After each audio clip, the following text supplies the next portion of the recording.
Hello trainees. आइए आज हम लोग इसमें इलेक्ट्रीशियन फर्स्ट ईयर के लिए ये NCBT CBT exam previous year यानी कि अगस्त 2022 में जो कंप्यूटर बेस्ड टेस्ट हुआ था, ऑनलाइन टेस्ट हुआ था, उसमें जो क्वेश्चन पेपर आए थे उसको यहाँ पे देखेंगे कि फर्स्ट ईयर में कैसे क्वेश्चन आए थे, कैसा उसका पैटर्न था और कैसे कैसे क्वेश्चन आए हुए थे। तो देखिए सबसे पहले कि जो एनसीबीटी द्वारा जो सीबीटी एग्जाम लिया जाता है उसमें आप जाएंगे कंप्यूटर पे एग्जाम देने के लिए, तो यहाँ पे 14 नंबर का 12 अंकों का आपका रोल नंबर लिखा रहेगा, फिर रजिस्ट्रेशन नंबर लिखा रहेगा, फिर इसके बाद नाम लिखा रहेगा आपका, इसके बाद एग्जाम डेट वगैरह लिखा रहेगा कि कब एग्जाम हुआ था। तो ये प्रीवियस ईयर में 19 अगस्त 2022 को ये एग्जाम हुआ था, ठीक है। और टाइम कब थी तो 9 से 11 AM में था। यहाँ पे पोस्ट नेम मतलब इलेक्ट्रीशियन फर्स्ट ईयर दिया हुआ है, ठीक है। इस तरीके से तो आइए देखते हैं कैसा पैटर्न होता है, कैसे कैसे क्वेश्चन उसमें आते हैं। तो ये देखिए आईटीआई सीबीटी परीक्षा पैटर्न, इसमें जो पैटर्न होता है ट्रेड थ्योरी होती है जो, इससे 38 क्वेश्चन आते हैं, 38 क्वेश्चन, और प्रत्येक क्वेश्चन दो दो नंबर के रहते हैं। तो टोटल इनसे नंबर जो होता है ये 76 नंबर के हो जाते हैं। ट्रेड थ्योरी जो थ्योरी जिसे कहते हैं ये 76 नंबर की होती है 38 क्वेश्चन के साथ। वर्कशॉप कैलकुलेशन एंड साइंस यानी कि कार्यशाला गणना और विज्ञान से 6 क्वेश्चन आते हैं और प्रत्येक क्वेश्चन दो दो नंबर के होते हैं, ठीक है। ये हो जाते हैं 12 नंबर के। तो इस ये 12 नंबर का होता है वर्कशॉप कैलकुलेशन साइंस, जिसमें 6 क्वेश्चन आते हैं। तीसरा नंबर पे इंजीनियरिंग ड्राइंग रहती है, सब एक ही पेपर में आता है, एक ही दिन आता है। इंजीनियरिंग ड्राइंग जो होती है ये 6 क्वेश्चन होते हैं इससे, और ये 12 नंबर के, यानी कि ये भी दो दो नंबर के रहेंगे। तो ये 12 नंबर के हो जाएंगे 6 क्वेश्चन। तो ये जो तीनों भाग होते हैं ये एक में आते हैं, मतलब इनमें पास होना अनिवार्य होता है इन तीनों भागों में, ठीक है। तो इन तीनों को जोड़ देंगे तो ये 100 नंबर का हो जाएगा, 100 नंबर का। तो 100 में इन तीनों को मिला करके आपको 33 नंबर से अधिक नंबर लाना होता है जिसे आप पास हो सकते हैं, अन्यथा उससे कम आएगा तो फेल हो जाएंगे। फिर इसके बाद देखिए इम्प्लॉयबिलिटी स्किल जो होती है ये 25 क्वेश्चन इम्प्लॉयबिलिटी स्किल से आता है, और ये 50 नंबर की होती है, यानी कि प्रत्येक क्वेश्चन दो दो नंबर के, तो ये 50 क्वेश्चन हो गया, अरे सॉरी 50 नंबर का हो गया। और टोटल मिला करके 150 नंबर हो जाता है, और टोटल क्वेश्चन कितने आते हैं 75 क्वेश्चन आते हैं। तो इस इम्प्लॉयबिलिटी स्किल में पास जो होना है, इसमें अलग से पास होना होता है और इसमें अलग से पास होना होता है। ये तीनों एक ही में मतलब आएंगे, ये भी उसी के साथ आएगा लेकिन इसमें अलग से पास होना होता है, इसमें अलग से पास होना होता है। इसमें आपको 17 नंबर लाना अनिवार्य है इम्प्लॉयबिलिटी से, अन्यथा आप फेल माने जाएंगे। तो आइए हम लोग देखते हैं अगस्त जो 2022 में एग्जाम हुआ था CBT exam electrician first year का, उसका क्वेश्चन पेपर यहाँ पे हम लोग देखते हैं। तो ये ट्रेड थ्योरी का क्वेश्चन है। ट्रेड थ्योरी में जो पहला क्वेश्चन आया था वो ये था, which instrument is use to test new domestic wiring installation, यानी कि नए घरेलू वायरिंग स्थापना का परीक्षण करने के लिए किस उपकरण का उपयोग किया जाता है। तो घरेलू वायरिंग की स्थापना का परीक्षण करना है तो उसके लिए हम लोग मेगर का यूज करेंगे, क्योंकि उसका इंसुलेशन प्रतिरोध नापेंगे तो इंसुलेशन प्रतिरोध हमेशा मेगर से ही नापा जाता है। तो इसका सही आंसर हो जाएगा ए, मेगर। अगला क्वेश्चन देख लेते हैं। अगला क्वेश्चन है, which way to reduce earth resistance value in a exciting earth, मौजूदा अर्थ संयोजनों में अर्थ प्रतिरोध मूल्य को कम करने का कौन सा तरीका है। मतलब पहले से अर्थिंग बना दी गई है, कोई भी अर्थिंग इसमें बना दी गई होगी, पाइप अर्थिंग, प्लेट अर्थिंग, तो इसको इसके प्रतिरोध को कम करने के लिए क्या तरीका है। ये बना बनाया है, ये नहीं कि पहले बना रहे हैं, ये बना बनाया है। तो इसके अर्थ को कम कर सॉरी प्रतिरोध को कम करने के लिए हम क्या करेंगे, keeping wet condition in earth pit always, earth pit हमेशा गीला स्थिति में रखना। तो इसका सही आंसर हो जाएगा ए ऑप्शन, मतलब इसको हमेशा गीला रख करके अर्थ का जो प्रतिरोध है उसको कम रख सकते हैं, ठीक है। अगला क्वेश्चन देखते हैं। अगला क्वेश्चन है, what is the unit of magnetomotive force, यानी कि MMF, इसका फुल फॉर्म भी होता है ये मैग्नेटोमोटिव फोर्स, ये भी इसको याद रखेंगे। एमएमएफ का फुल फॉर्म होता है मैग्नेटोमोटिव फोर्स, यानी कि हिंदी में चुंबकीय वाहक बल की इकाई क्या होती है, तो इसकी जो इकाई होती है ये एम्पियर टर्न इसकी इकाई हो जाती है। एम्पियर टर्न 80 से दर्शाते हैं एम्पियर टर्न, या एम्पियर टर्न इस तरीके से लिख सकते हैं। तो इसका सही आंसर हो जाएगा ए ऑप्शन एम्पियर टर्न। अगला क्वेश्चन देखते हैं। अगला क्वेश्चन है what is the relation between the line voltage V and phase voltage VP. ये वीपी है और ये लाइन वोल्टेज वीएल है। ये स्टार कनेक्टेड सिस्टम है, यानी कि देखिए कह क्या रहा है क्वेश्चन कि स्टार संयोजित सिस्टम में लाइन वोल्टेज वीएल तथा फेज वोल्टेज वीपी में संबंध बताइए। तो जब हम स्टार में कनेक्ट करते हैं, इस तरीके से कनेक्ट कोई रहता है, तो इसमें जो फेज वोल्टेज होती है ये होती है फेज टू फेज, यानी कि लाइन वोल्टेज वीएल होती है फेज टू फेज, और लाइन टू न्यूट्रल जो होती है वो फेज वोल्टेज होती है। ये फेज वोल्टेज होगा, ये लाइन वोल्टेज हो गया। तो इसमें जो संबंध होता है वीएल बराबर होता है √3 इंटू वीपी के बराबर होता है। तो इसका सही ऑप्शन हो जाएगा ये ए ऑप्शन, वीएल बराबर करनी में 3 वीपी, ये ऑप्शन सही हो जाएगा। तो इसका सही ऑप्शन ए हो जाएगा, बकिया ये सब गलत ऑप्शन है।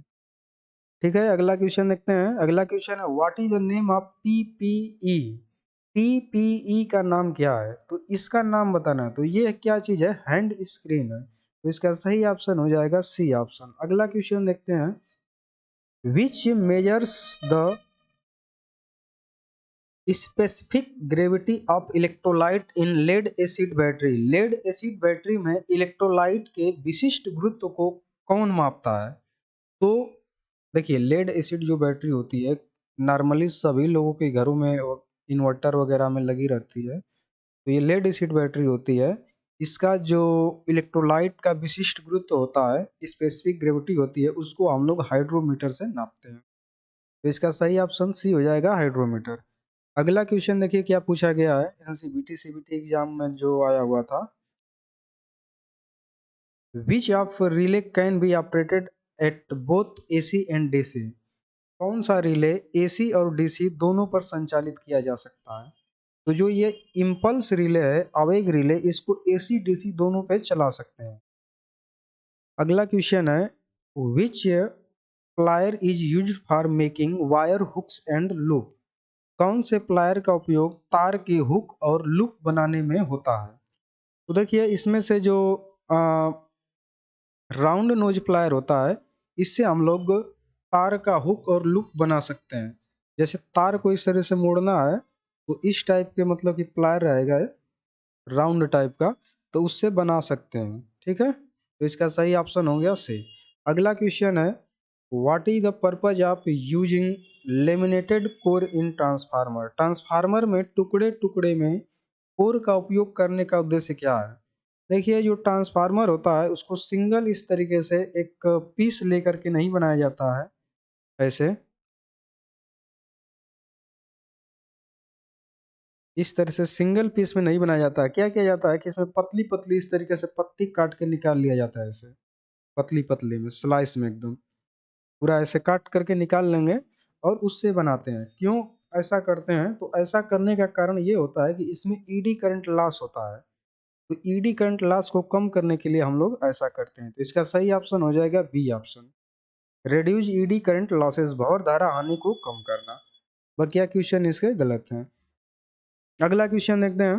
अगला क्वेश्चन है which personal protective equipment PPE is used for the protection from फ्लूम्स।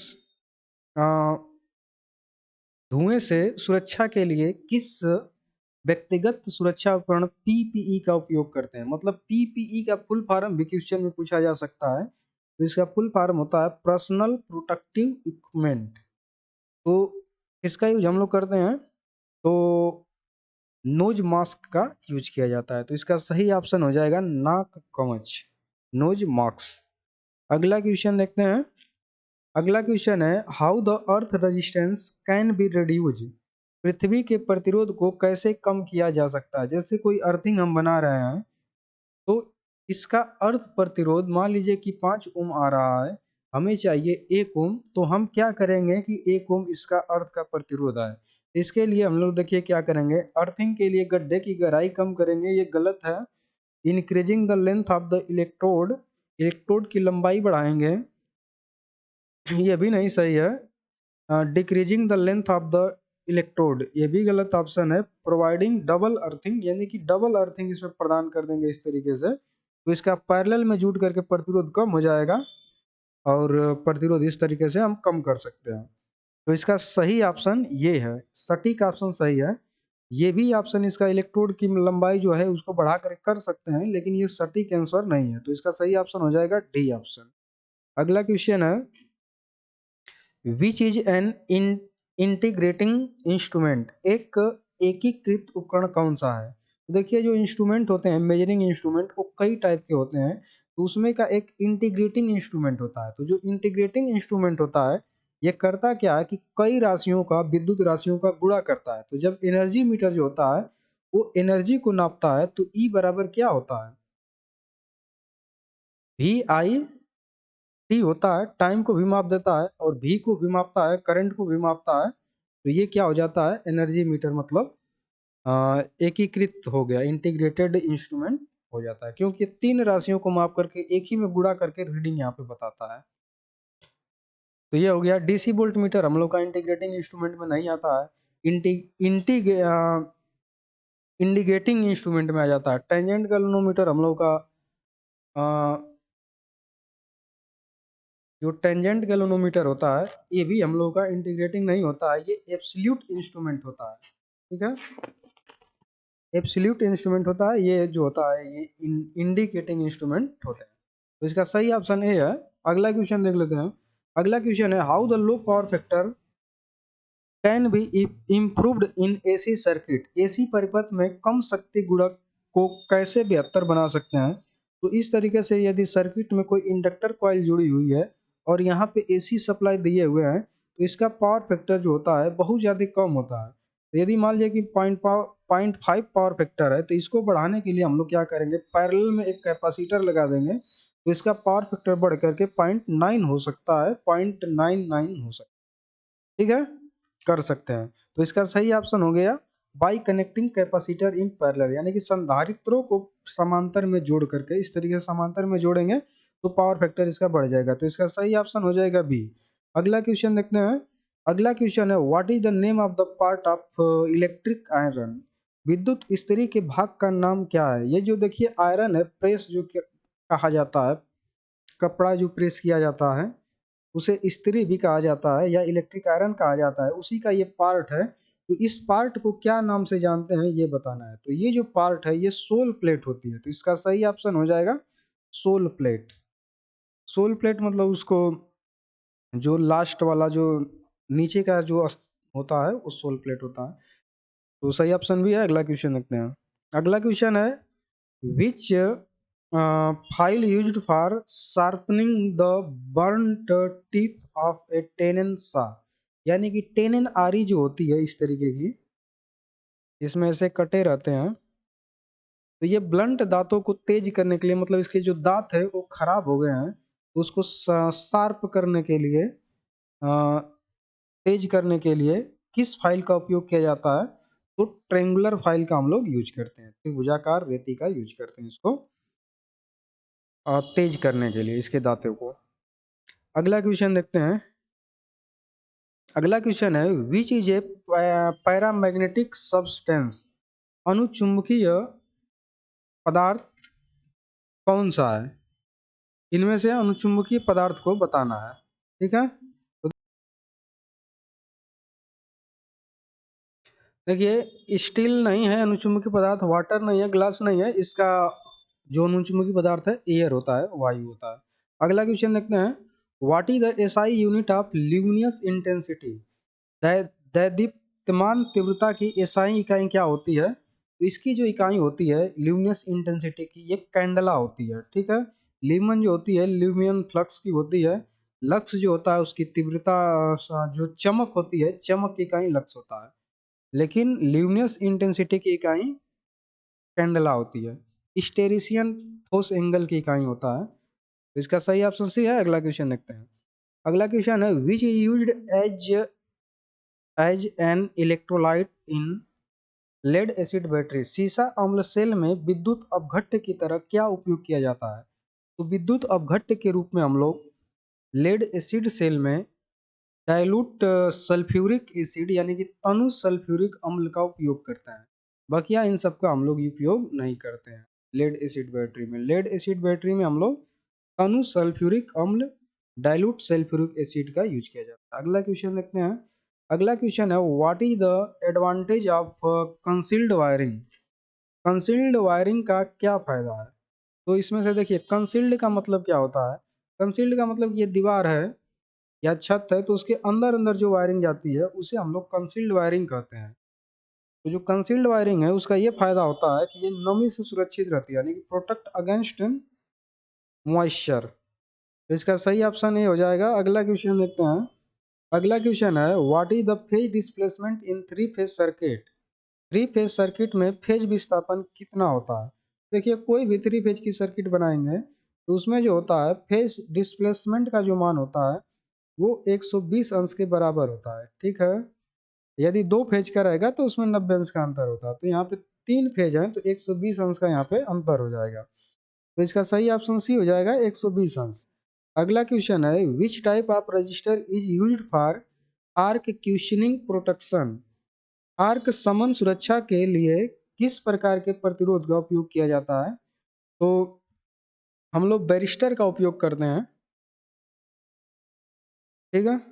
अगला क्वेश्चन देखते हैं।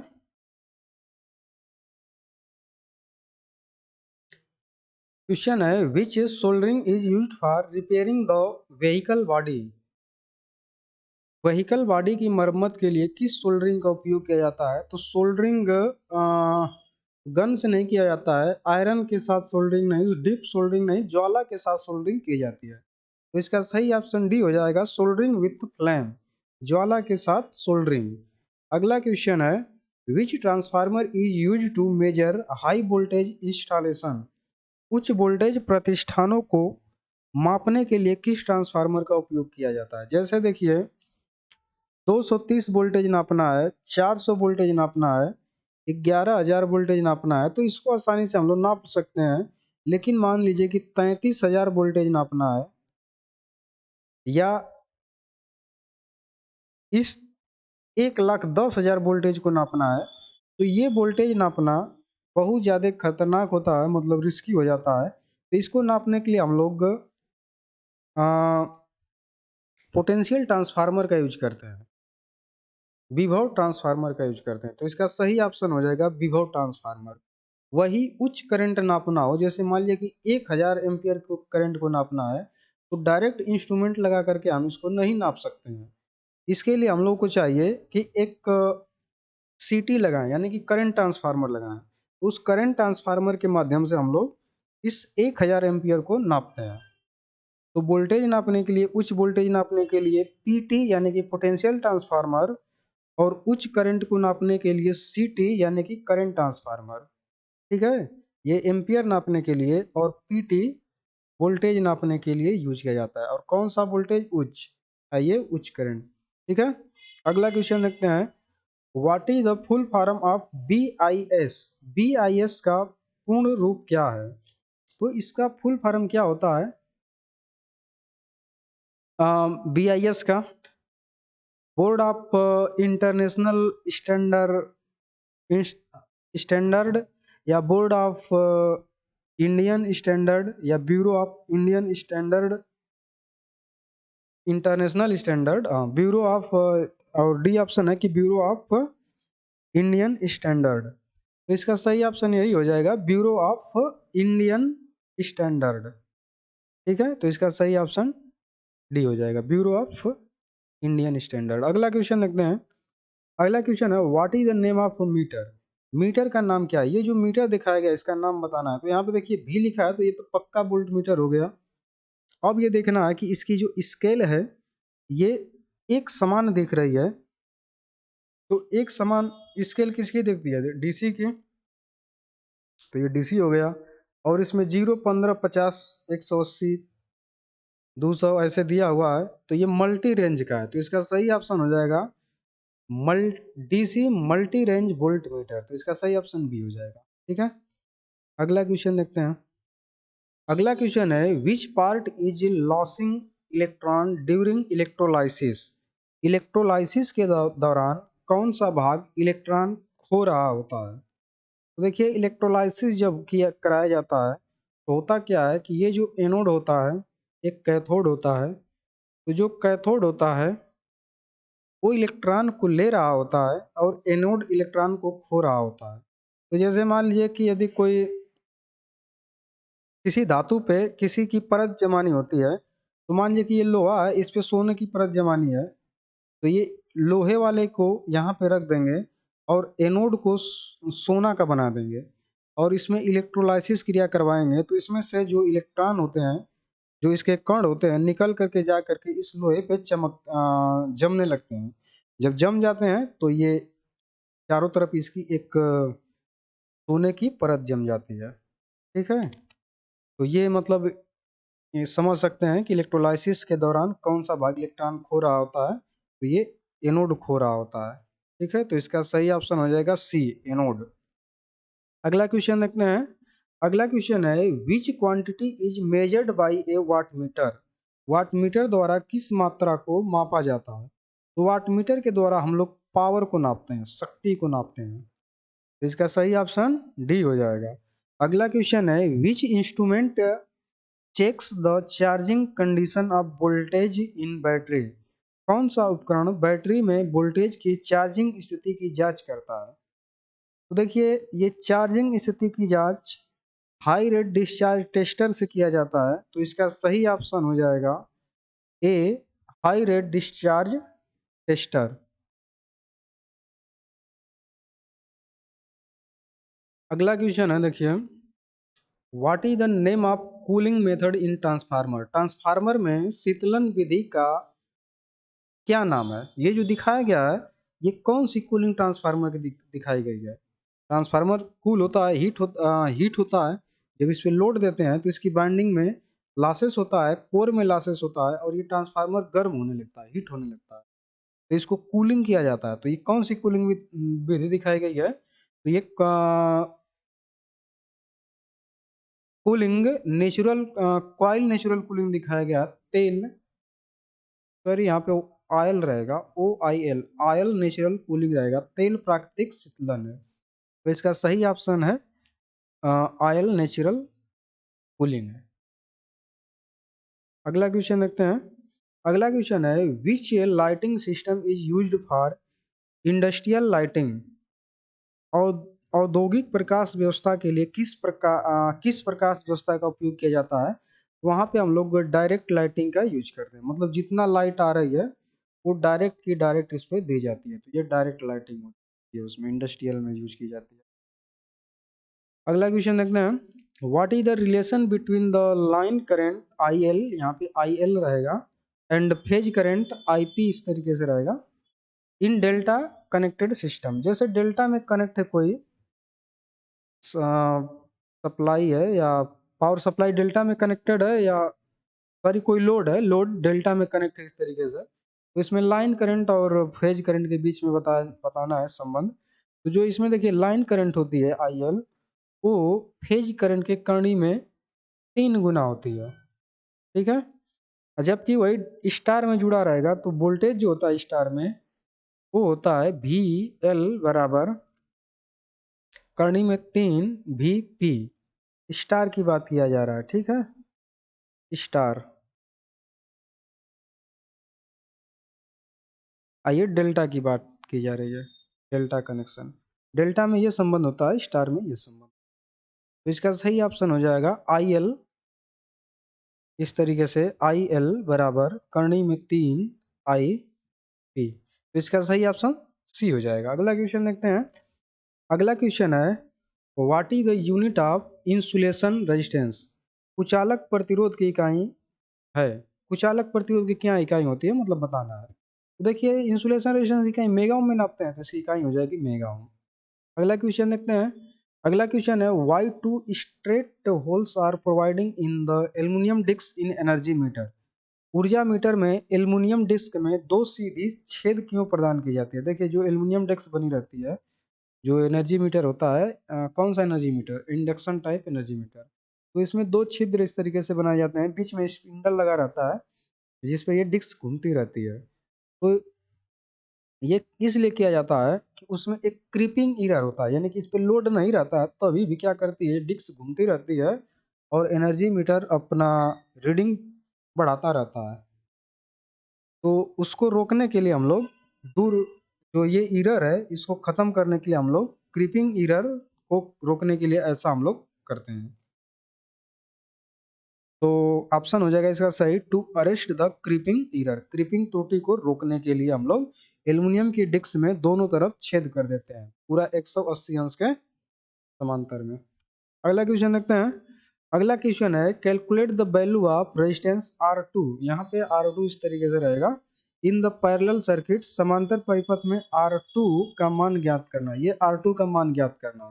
तो देखिए यहाँ पे हम लोग के पास दे दिया है वोल्टेज, इसके पैरेलल में दे जा रहा है 24 वोल्टेज का, इसमें जो करंट जा रही है 15 एम्पियर जा रही है। तो देखिए हम लोग करेंगे क्या, ये I1 का मान निकाल लेंगे यहाँ पे। तो I1 का मान निकालेंगे तो क्या होगा, ये टोटल वोल्टेज यानी कि 24 बटे में प्रतिरोध कितना है 8 है, तो ये कितना ओम आ जाएगा, 8 तरीके 24 होता है, तो 3 एम्पियर इसमें करंट जा रही है, 3 एम्पियर के।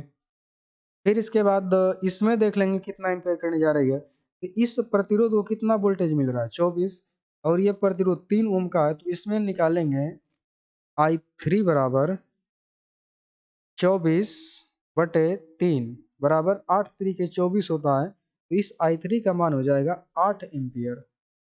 तो 8 एम्पियर इसमें जा रही है, 3 एम्पियर इसमें जा रही है, दोनों को जोड़ेंगे तो 11 एम्पियर। और ये हमारे पास यहाँ से टोटल कितना करंट जा रही है 15, तो 15 में से जब 11 माइनस करेंगे तो ये 4 एम्पियर आएगी, यानी कि इसमें जो करंट जा रही है वो 4 एम्पियर जा रही है। तो इसमें 4 एम्पियर की करंट प्रवाहित करवाने के लिए इसमें R2 का मान कितना होना चाहिए, जो इसके एकरास में 24 वोल्टेज लगा हुआ है।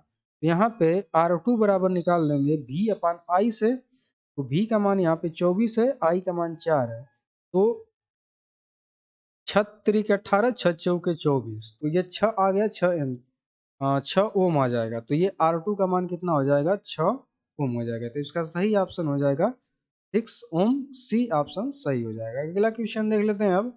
अगला क्वेश्चन है what is the disadvantage of auto transformer. Auto transformer का नुकसान क्या है? तो देखिए जो ऑटो ट्रांसफार्मर होता है उसमें केवल एक बाइंडिंग इस तरीके से की जाती है और बीच में से टैपिंग ऐसे निकाल ली जाती है, जो इनपुट आउटपुट में ये आउटपुट का काम करता है, और एक इनपुट में रहता है कॉमन, यहाँ से निकाल लिया जाता है इनपुट साइड, ऐसे यहाँ पे इनपुट साइड हो जाता है, इधर आउटपुट साइड।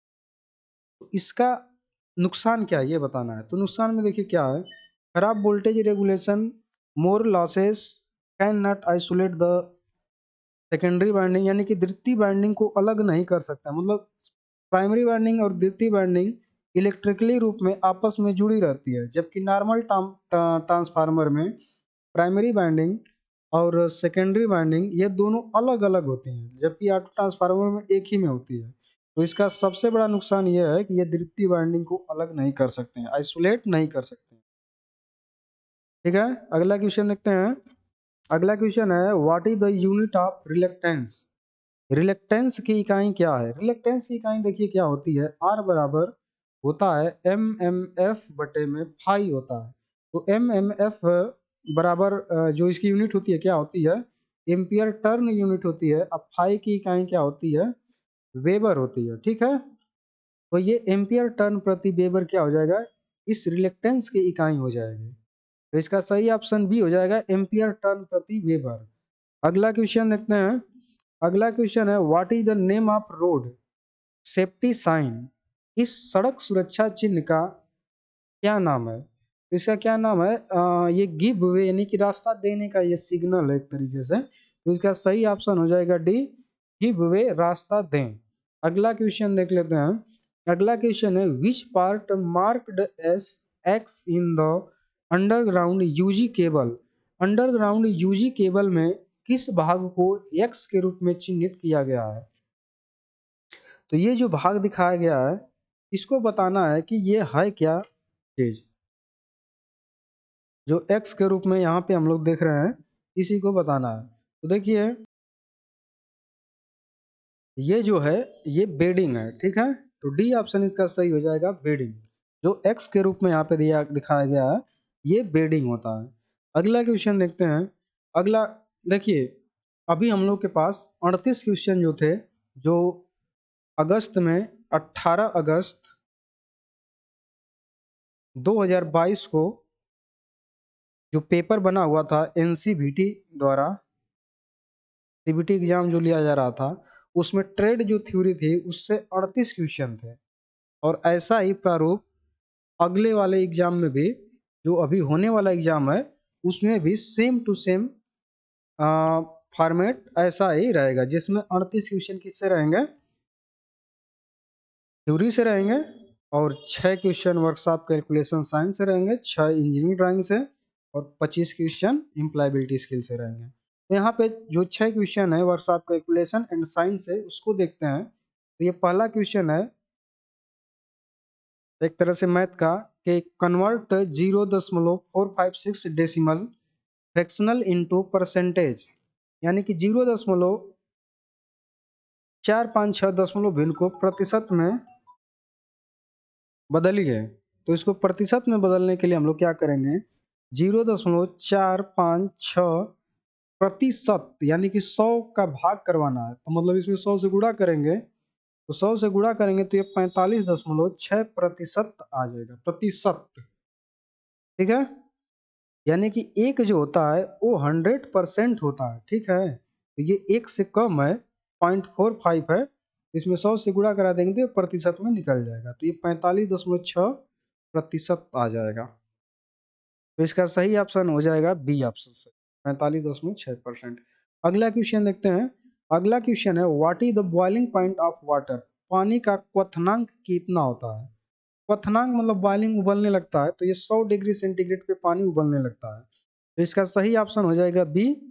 अगला क्वेश्चन देखते हैं, what denotes letter M in M K S system, M K S प्रणाली में एम अक्षर क्या दर्शाता है।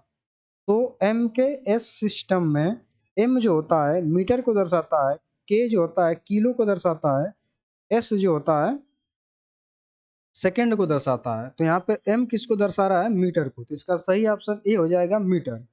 अगला क्वेश्चन है, what is the SI unit of heat, उष्मा की एसआई इकाई क्या है। तो उष्मा की ईसाई, देखिए जो उष्मा की जो एसआई इकाई होती है,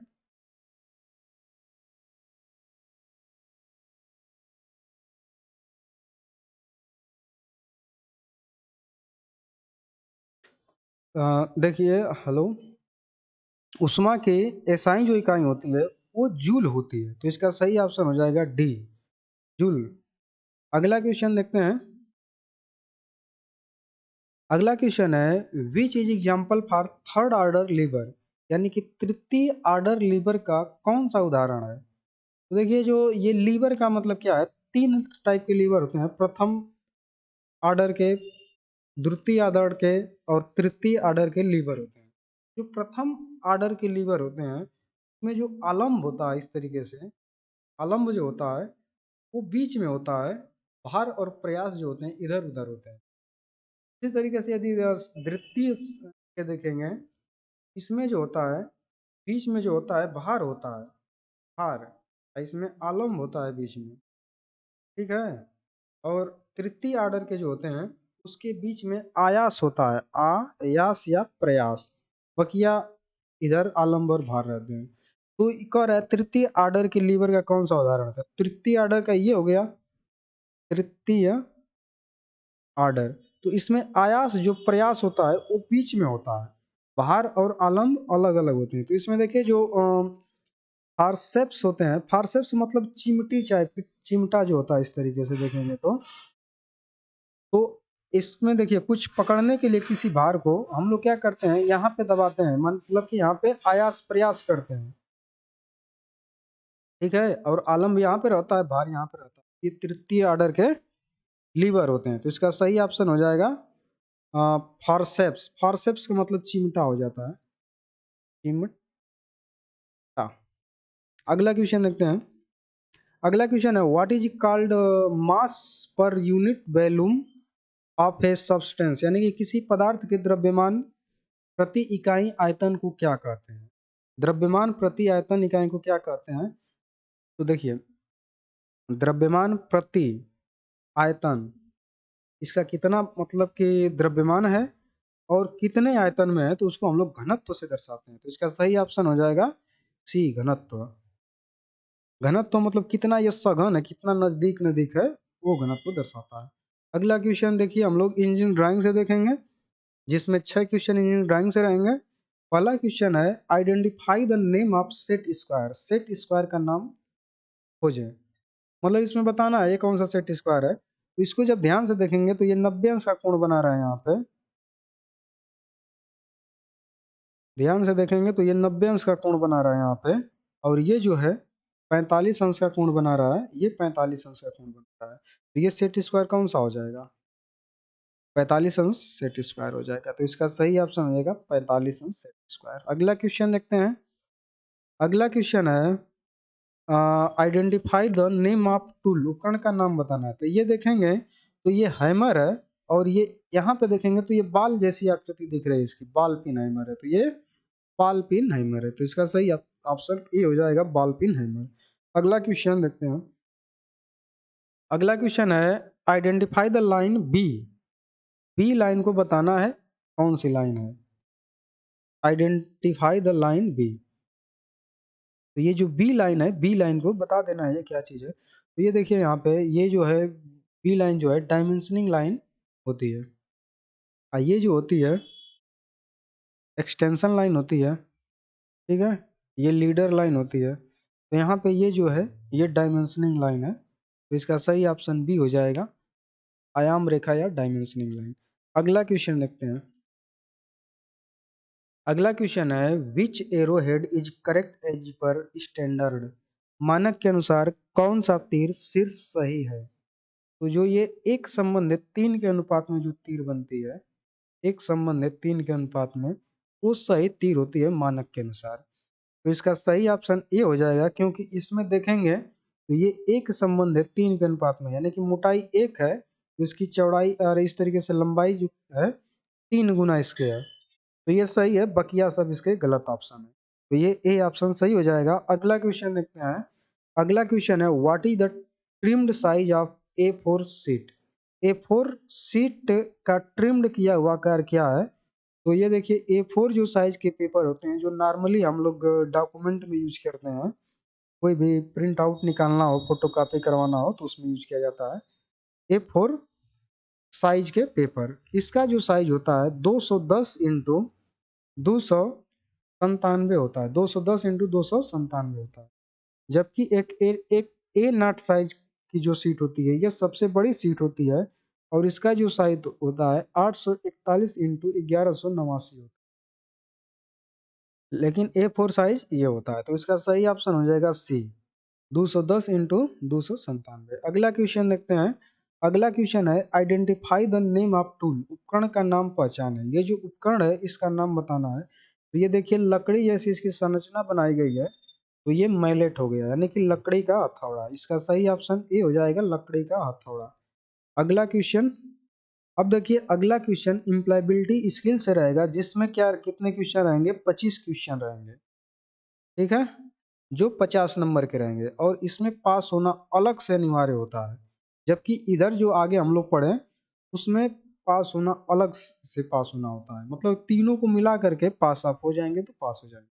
इसमें एम्प्लॉयबिलिटी स्किल में अकेले पास होना पड़ेगा, मतलब ये पूरा अकेले ही एक पेपर होगा अपने में, और एक ही दिन होगा, ये नहीं कि ये दूसरे दिन पेपर होगा, उसी दिन होगा और उसी में आएगा भी। तो ये देखिए एम्प्लॉयबिलिटी स्किल का पहला क्वेश्चन हम लोग देखते हैं। विच scheme of act provides health insurance requirement of workers.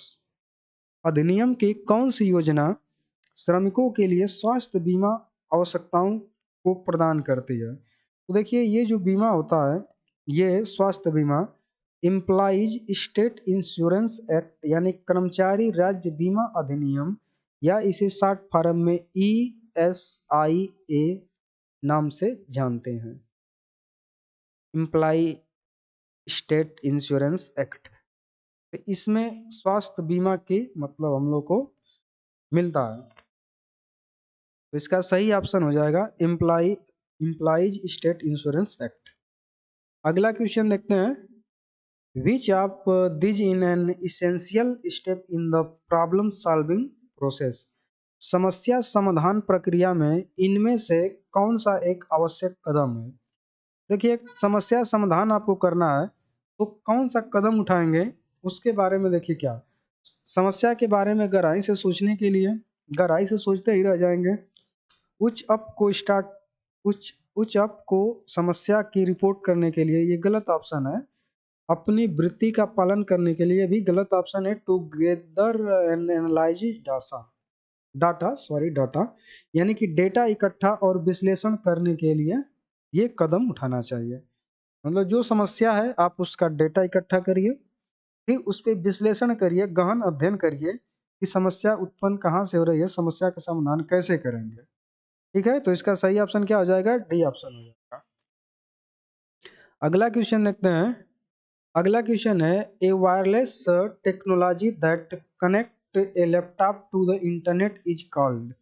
एक वायरलेस तकनीकी जो लैपटॉप को इंटरनेट से जोड़ती है कहलाती है। तो वाईफाई से हम लोग लैपटॉप को इंटरनेट से जोड़ सकते हैं, जबकि डेस्कटॉप इसका गलत आंसर है। ये भी गलत है, ये भी गलत है। वाईफाई से हम लोग जोड़ते हैं, तो इसका सही ऑप्शन हो जाएगा बी, वाईफाई।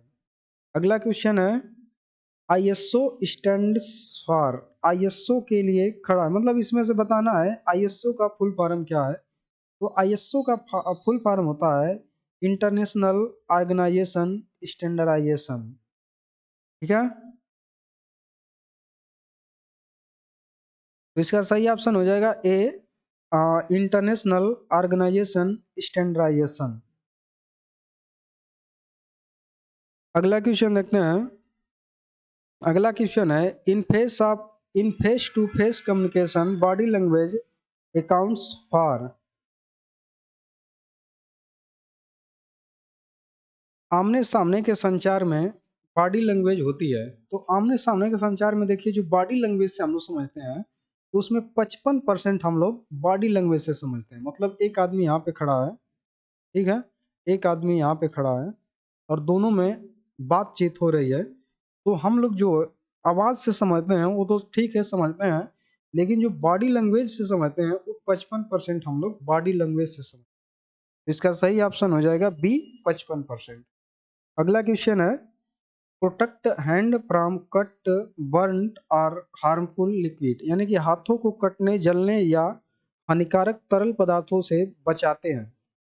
तो ग्लव्स जो होते हैं ये हानिकारक तरल पदार्थ या जलने कटने से बचाते हैं। तो इसका सही ऑप्शन हो जाएगा ए।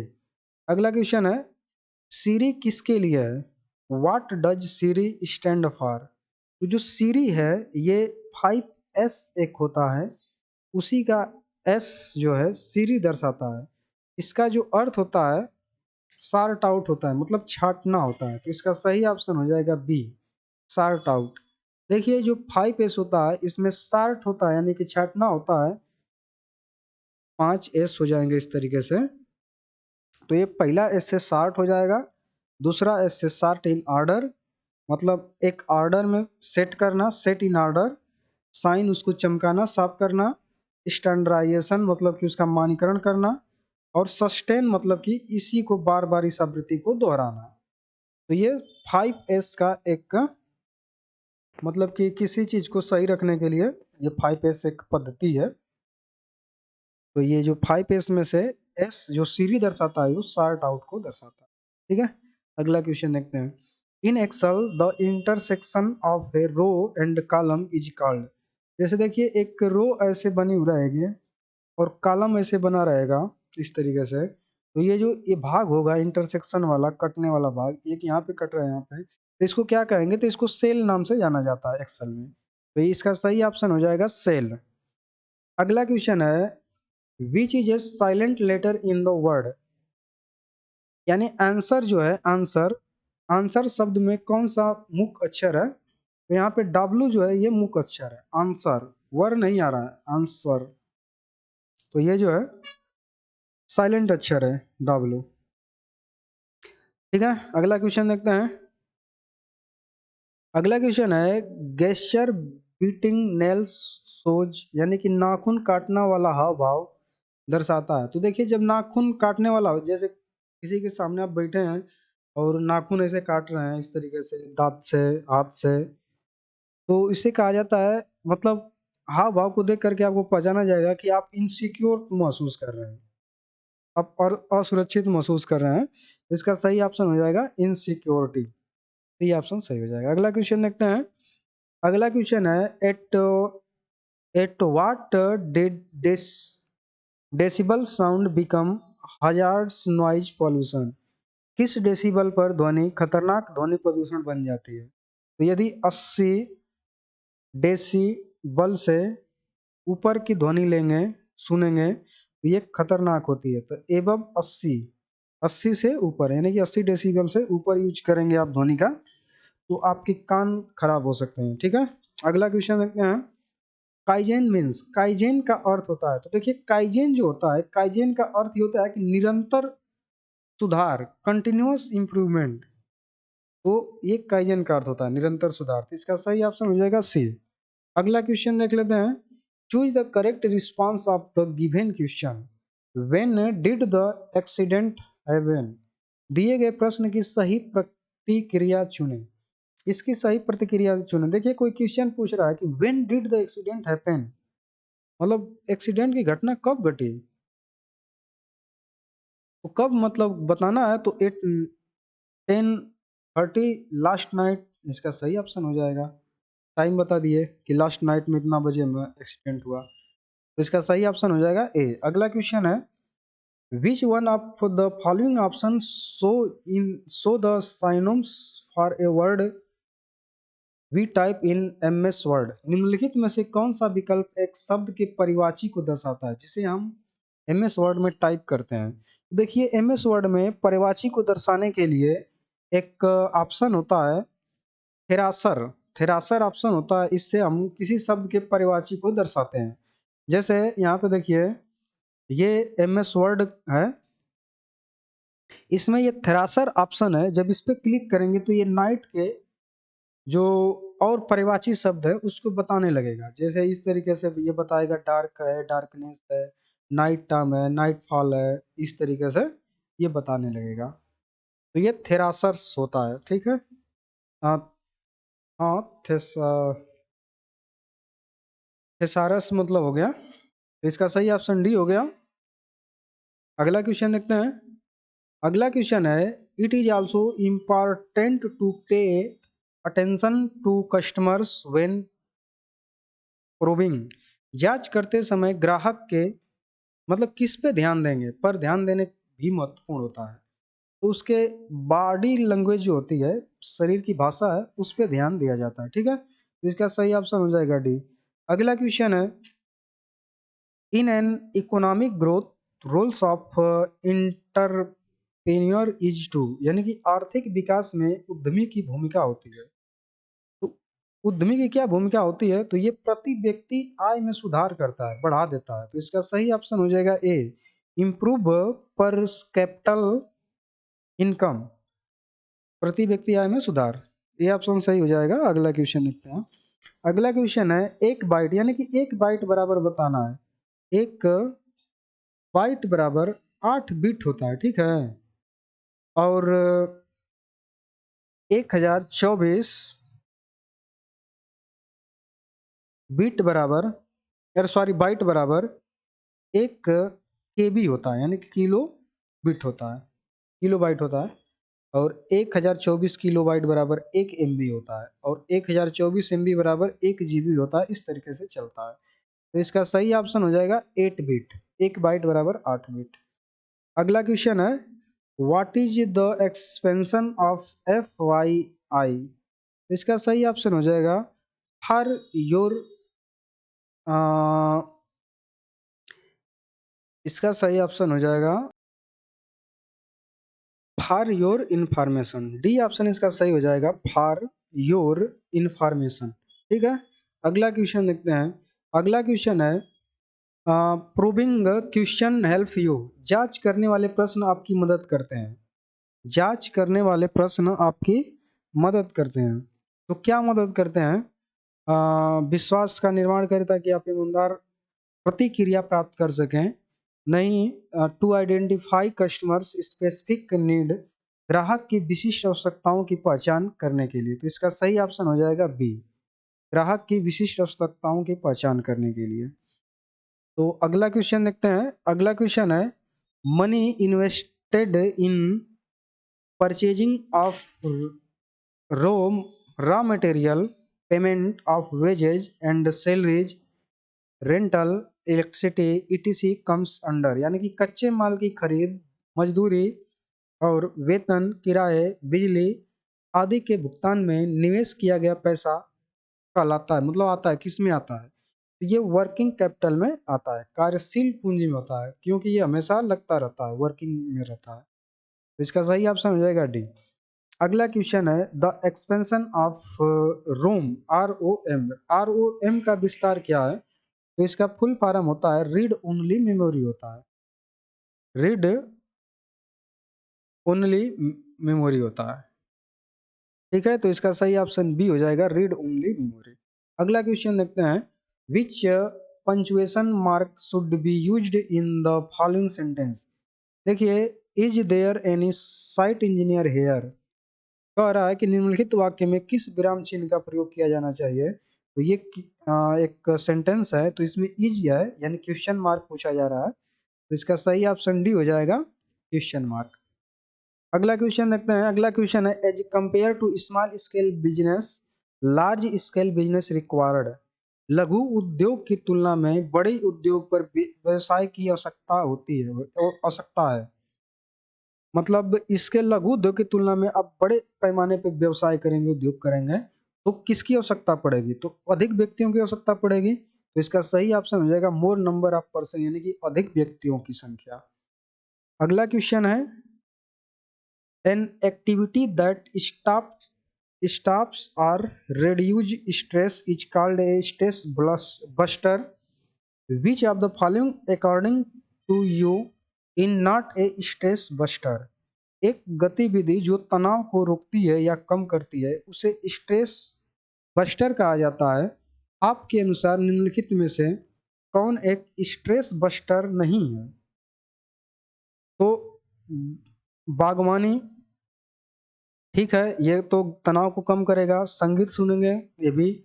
समय पर बिस्तर पे जाएंगे तो ये भी तनाव को कम करेगा। लेकिन लंबे समय तक समस्या के बारे में सोचते रहेंगे तो ये तनाव को कम नहीं करेगा। तो इसका सही ऑप्शन क्या हो जाएगा? डी ऑप्शन सही हो जाएगा। बकिया ये सब ऑप्शन इस क्वेश्चन के हिसाब से गलत है। ठीक है, तो इसका सही ऑप्शन डी है। अगला क्वेश्चन है, dedication to a particular work is called, किसी विशेष कार्य के लिए समर्पण को कहा जाता है, उसको कमिटमेंट कहा जाता है। तो इसका सही ऑप्शन हो जाएगा कमिटमेंट, यानी कि जो कमिटमेंट किए हैं उसको करेंगे ही करेंगे। तो किसी विशेष कार्य के लिए समर्पण को कहा जाता है कमिटमेंट। तो इसका सही ऑप्शन हो जाएगा ये सी ऑप्शन। तो इस तरीके से जो 18 अगस्त 2022 को ये question paper NCVT CBT exam में पूछा गया था वो कंप्लीट हो गया, जिसमें 38 क्वेश्चन थ्योरी से थे, ट्रेड थ्योरी से 6 क्वेश्चन वर्कशॉप कैलकुलेशन से थे, 6 ड्राइंग से थे और 25 क्वेश्चन एम्प्लॉयबिलिटी स्किल से थे। तो इस तरीके से ये एक पेपर कंप्लीट हो गया है। इसी तरीके से हम लोग और भी कुछ पेपरों को हल करेंगे। तो ये नेक्स्ट वीडियो में हम लोग देखेंगे कि अगले जो पेपर है और जो पेपर आए हैं और डेट में जो आए हैं, कैसे पेपर आए हुए थे 2022 में, उसको भी हम लोग अगले क्लास में देखेंगे। तो ये आज के लिए इतना ही। धन्यवाद। और सब वीडियो देखने के लिए आप वन नाइट फाइट क्लास देख सकते हैं पास होने के लिए। आप 4 वीडियो देखिए और पूरा उसमें क्वेश्चन जो भी एनसीवीटी द्वारा पूछा जाएगा उसमें सारे क्वेश्चन मिलेंगे आपको। वो प्ले लिस्ट में मिल जाएगा आपको। जब प्ले लिस्ट खोलेंगे तो उसमें वन नाइट फाइट क्लास करके मिल जाएगा। तो उसमें फर्स्ट ईयर के लिए भी है, सेकेंड ईयर के लिए भी है, और यदि आप तैयारी करना चाह रहे हैं गवर्नमेंट नौकरी के लिए तो उसके लिए भी आप वहाँ से फाउंडेशन बैच को जा करके देख लेंगे। उसमें फाउंडेशन को बैच है, उसमें जो भी वीडियो बनाई गई है उसको एकदम जीरो लेवल से बनाया गया है। तो आप वहाँ पे देख करके आप अपने सरकारी नौकरी की तैयारी भी कर सकते हैं।